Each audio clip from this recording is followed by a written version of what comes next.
আজ বিশ্বের 257টা দেশ, মাত্র 57টা দেশ আমরা মুসলিম, 200টাই সব মুসলিম।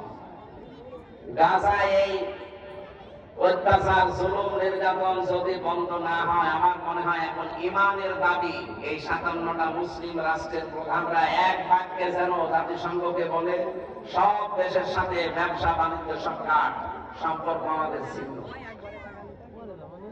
আমাদের মাথা খারাপ হয়ে গেছে আমাদের কিছু আচরণে, কারণ আমরা এখন চায়নার সাথে, তুরস্কের সাথে, পাকিস্তানের সাথে, রাশিয়ার সাথে ব্যবসা বাণিজ্য আরম্ভ করেছি। দাদা পাগল হয়ে গেছে। পৃথিবীর মানুষ আমরা দেখি মাটি খুঁড়লে তারা তেল পায়, গ্যাস পায়, আর শয়তানরা শুধু মাটি খুঁড়লে নাকি মন্দির পায়। তাও যেখানে সেখানে না, শুধু মসজিদের নিচে। আপনি দেখেন যে কতগুলো মসজিদের নিচে ওরা মন্দির পেয়েছে, এই কথা বলে ভেঙে ফেলেছে।